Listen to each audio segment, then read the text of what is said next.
Your memo and release yesterday on Jeffrey Epstein, Yes. it left some lingering mysteries. One of the biggest ones is whether he ever worked for a American or foreign intelligence agency.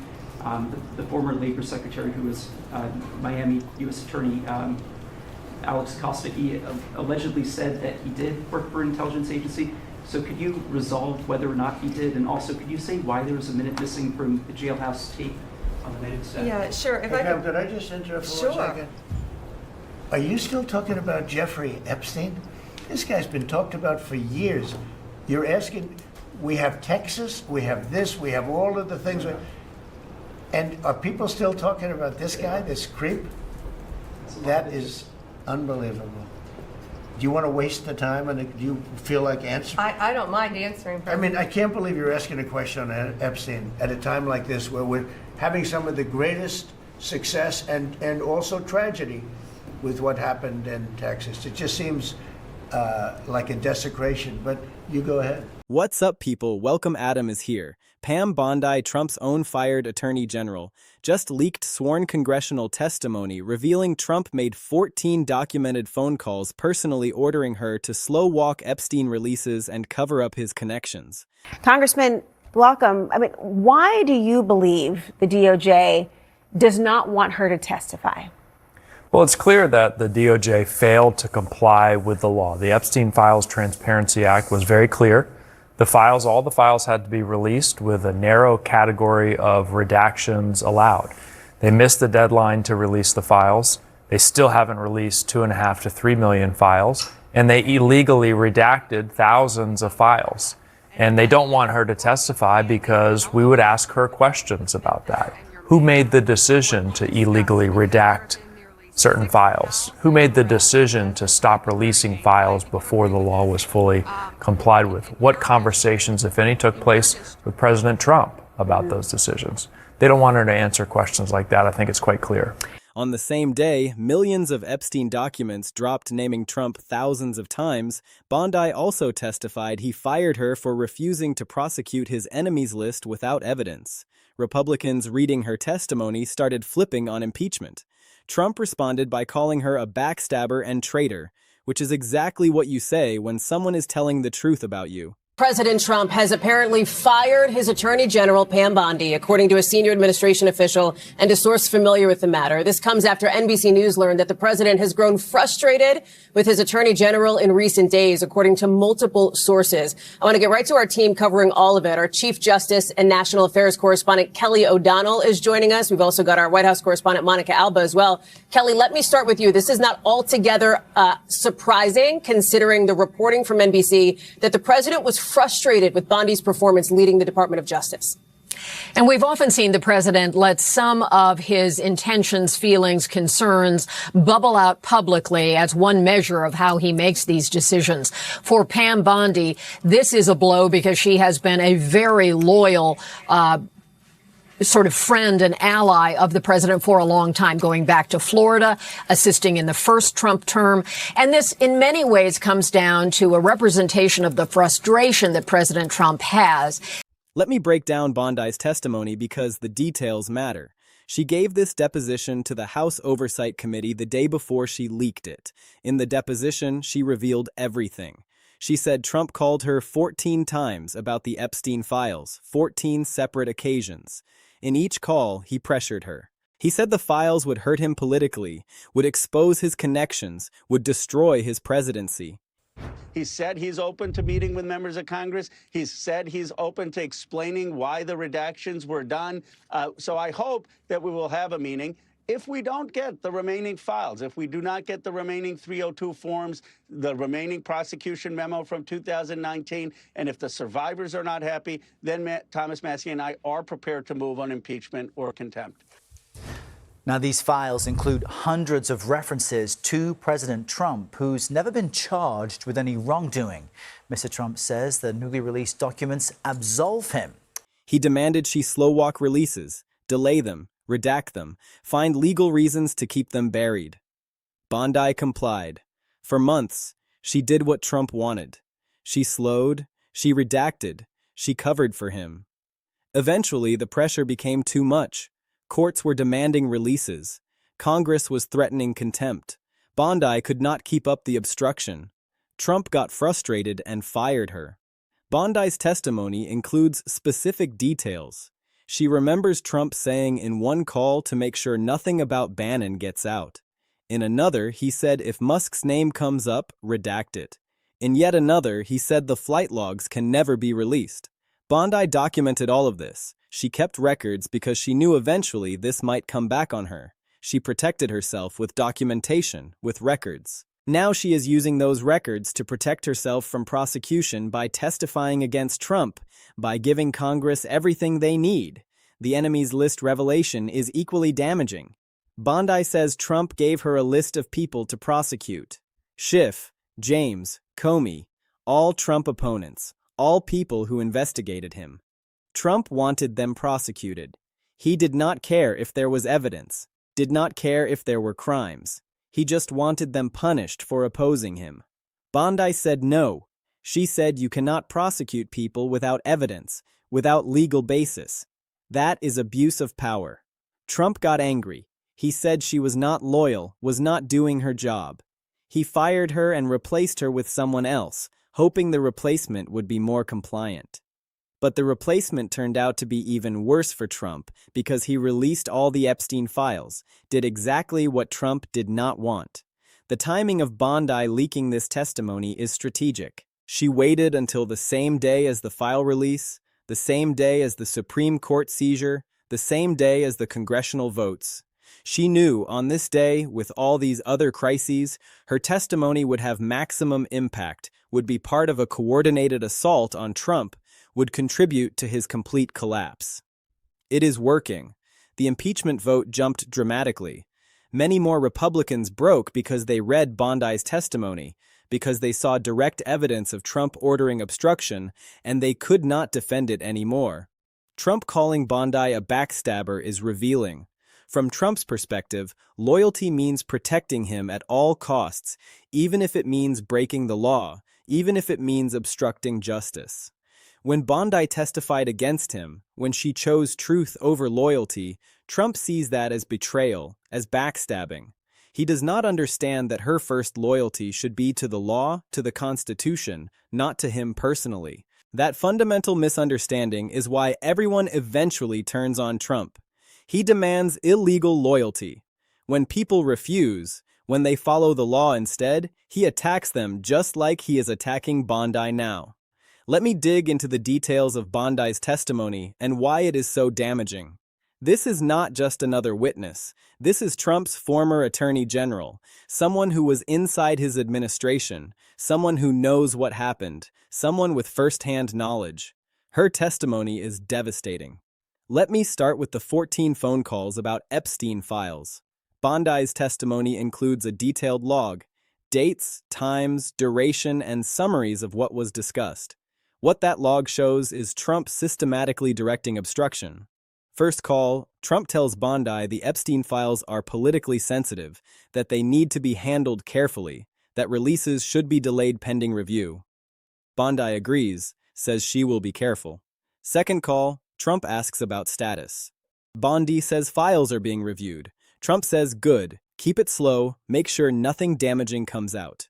Third call, Trump is more urgent. Says Congress is asking questions, says Bondi needs to find legal reasons to delay, claims executive privilege, claims national security, anything. Bondi starts doing that, starts claiming privilege, starts redacting heavily. The calls continue through the following months. Trump calling regularly, checking status, demanding delays, and occasionally mentioning specific people. Do not let Bannon's name out. Redact anything about Musk. Make sure the flight logs stay buried. Bondi is complying, but also she is documenting because she is a lawyer. She understands if this ever comes out, if she is ever investigated, she needs proof she was following Trump's orders, that she was not acting on her own.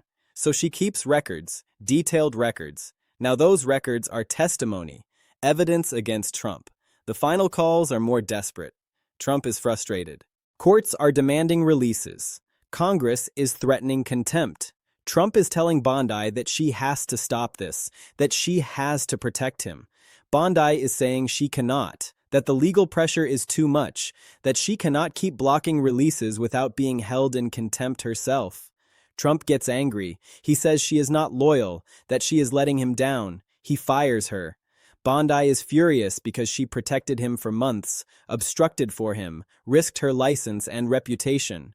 Trump fires her anyway because she could not do the impossible, could not keep covering up forever. Bondi decides that if Trump is going to fire her, if he is going to throw her away after she protected him, then she is protecting herself. She is testifying. She is giving Congress everything, every call, every demand, every instruction to obstruct. The enemies list testimony adds another dimension because it shows Trump's authoritarian mindset. Bondi says Trump gave her a written list of names, all people who opposed Trump or investigated him. Trump wanted them prosecuted. He said to find something, anything, tax evasion, process crimes, whatever, just prosecute them, make their lives hell. Bondi was shocked. She said she could not prosecute people without evidence, without crimes. That is not how the justice system works. Trump said he is the president, that she works for him, that she should do what he says. Bondi refused. That, according to her testimony, is the real reason she was fired. Not because she could not keep covering up Epstein, but because she would not prosecute Trump's enemies. Bondi has evidence of this too. She kept the list, made a copy, and submitted it to Congress with Trump's handwriting on it, his notes, his comments, all proving he wanted political prosecutions. That is textbook abuse of power. That is using the justice system as a weapon. That is authoritarian. That is impeachable. Congress is adding it to the impeachment articles as additional evidence of Trump's corruption. The timing coordination is what makes this so effective. Bondi did not just leak randomly. She coordinated with others, with congressional leaders, with the Supreme Court case. Everything hit at once. Millions of Epstein documents released. The Supreme Court authorized server seizures. Congress voted on war powers and impeachment. Bondi leaked her testimony. All synchronized, all designed to overwhelm Trump, to ensure he could not respond to everything, could not control the narrative, could not escape accountability. It worked. Trump is flailing, raging, calling people traitors. He cannot stop any of it, cannot undo the damage, cannot prevent the consequences. What Bondi's testimony reveals about Trump's knowledge is critical. Trump has always claimed he did not know about Epstein's activities, that he was shocked when he found out, that he immediately cut ties. Bondi's testimony contradicts that. She says in one of their conversations, Trump said he knew what Jeffrey was up to, that everyone did, but they did not think it would become public. Bondi was shocked by that admission because Trump was essentially confessing he knew Epstein was a criminal, was abusing girls. Trump did not care, did not report it, did not cut ties, just kept the friendship because it was useful. Epstein had connections, had money, had influence, and Trump valued that more than protecting victims. That statement, that he knew what Jeffrey was up to, will be used everywhere. In impeachment, in trials, in history. It proves Trump lied, proves he knew, proves he was complicit through his silence, through his continued association. Voters will see that. They will understand Trump was not just friends with Epstein. He knew what Epstein was doing, and he did not care. That is morally disqualifying. That is the kind of character flaw that ends presidencies. The Justice Department resignations are accelerating because of Bondi's testimony. Prosecutors read it and thought that if the Attorney General was being pressured to obstruct, what about us? What illegal orders might we receive? They decided they are not staying to find out. They are resigning before they are asked to do something criminal, before they are implicated in Trump's schemes. They are leaving in droves. The DOJ is collapsing further, losing more capacity, becoming less functional, all because Trump's corruption is so pervasive that career professionals will not work there anymore. Judges vacating pro-Trump rulings, that is connected too. Judges read Bondi's testimony and understood Trump was obstructing justice throughout his presidency, was pressuring his attorney general to break the law. Any rulings that relied on Trump's good faith, on his proper use of power, need to be reconsidered because the underlying assumption that Trump was acting lawfully has been disproven. The rulings fall. Trump's legal protections disappear. Congress's war rejection and resignation demand is strengthened by Bondi's testimony. It is not just about Iran, it is about a pattern. Trump orders illegal wars. He orders illegal obstruction. He orders illegal prosecutions, a pattern of lawlessness, a pattern of corruption, a pattern that requires removal. Bondi's testimony documents that pattern, proves it, makes it undeniable. Congressional votes are easier. Republicans can point to Bondi and say that even his own attorney general says he was breaking the law. So they have to impeach, have to remove, have to protect the country. In the Senate trial, Bondi's testimony will be central. She will be called as a witness. She will testify in person. She will be cross-examined. She will hold up because everything she is saying, she is not speculating, she is not exaggerating. She is providing first-hand testimony about Trump ordering crimes. Senators watching that, hearing that, will understand this is not partisan. This is not a witch hunt. This is Trump's own appointee testifying that he ordered her to break the law. That testimony is conviction evidence. It is removal evidence. It is the smoking gun. Let me bring this all together and talk about what Bondi's testimony means for Trump's survival. This is devastating. This is his own attorney general providing direct evidence of crimes. Let me break down the key takeaways that matter most. Bondi's 14 documented phone calls prove systematic obstruction. This was not one impulsive order, not a misunderstanding. This was Trump over months repeatedly demanding his attorney general obstruct justice, block releases, protect him. Bondi documented every call, every demand, every instruction.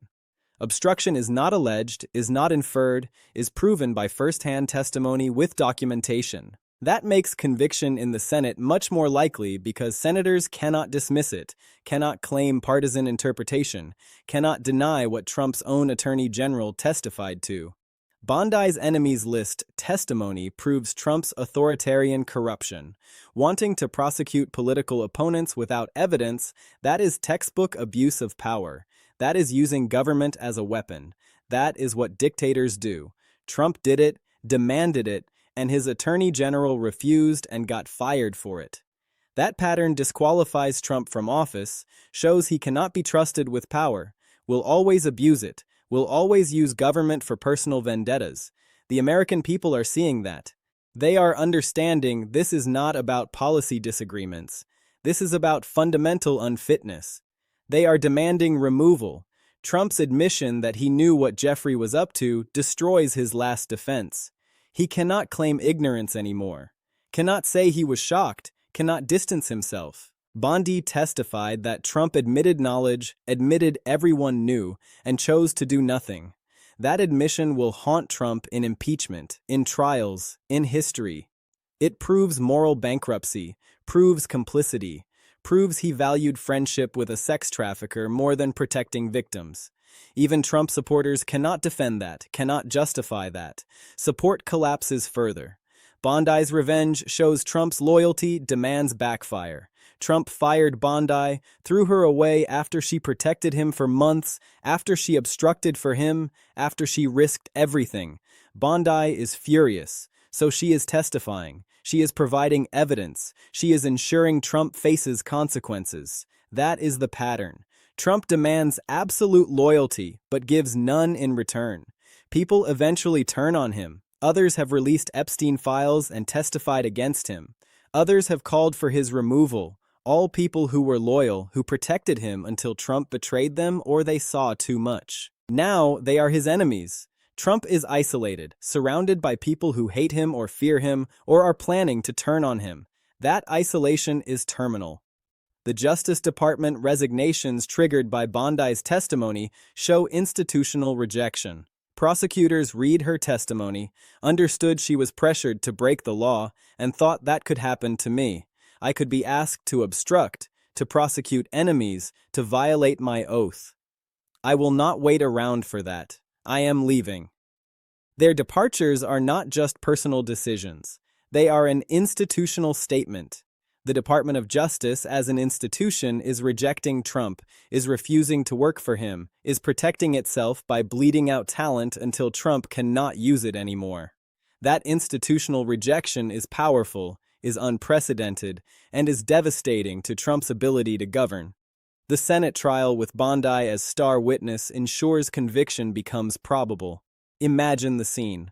Pam Bondi, former Attorney General, Republican Trump appointee, sitting in the Senate testifying under oath, describing Trump's calls, his demands, his orders to obstruct, showing her documentation, proving every word. Senators watching, listening, unable to deny, unable to dismiss because it is not a partisan witness. It is Trump's own person testifying that he ordered crimes. Republicans watching that will break. They will vote to convict because defending Trump after Bondi's testimony is indefensible. That is political suicide. That is choosing a criminal president over the Constitution and country. Most will not do it. Trump created this enemy. Bondi was loyal. She covered for him. She obstructed for him. She protected him. Trump fired her because she could not do the impossible, because she would not break every law he demanded. Now she is his worst nightmare. She is testifying against him, providing smoking gun evidence, ensuring his removal. All because Trump could not appreciate loyalty, could not treat people with basic decency, could not understand that loyalty is a two-way street. That character flaw, that inability to value people, is destroying him, one betrayed ally at a time. Where does this go from here? Bondi's testimony is now evidence in impeachment, in the Senate trial, in potential prosecutions. It is powerful evidence, direct, documented, credible. It will be used extensively. Trump cannot fight it, cannot discredit Bondi effectively because she has documentation, because she was his attorney general, because everything she says is plausible, believable, fits the pattern. The testimony stands and contributes to conviction, to removal, to accountability. Trump's rage, calling Bondi a backstabber and traitor, just makes it worse. It shows consciousness of guilt, shows he is afraid of her testimony, shows he knows it is true. It alienates other potential witnesses who see how Trump treats people who testify against him and decide they are definitely testifying because Trump is going to attack them anyway. Might as well tell the truth and protect themselves legally. Trump's attacks on Bondi backfire. They create more enemies, more witnesses, more evidence. The timing of Bondi testifying on the same day as everything else is the coordinated assault I mentioned. Multiple crises hitting simultaneously. Trump cannot respond to all of them, cannot control the narrative, cannot prevent the damage. He is overwhelmed, collapsing. Accountability accelerates because institutions are working together, courts seizing servers, Congress impeaching, former officials testifying, DOJ staff resigning, all coordinated, all synchronized, all designed to ensure Trump cannot escape, cannot survive, cannot avoid removal. For the country, Bondi's testimony is clarifying. It removes ambiguity. People might have wondered, did Trump really order obstruction? Or is that just speculation? Bondi testifies that yes, he did, 14 times. I have records. Suddenly, there is no doubt, no debate, no room for denial. Trump ordered crimes. His own attorney general said so under oath with documentation. That clarity enables accountability. Voters understand, Congress understands, the public demands action. Removal becomes inevitable.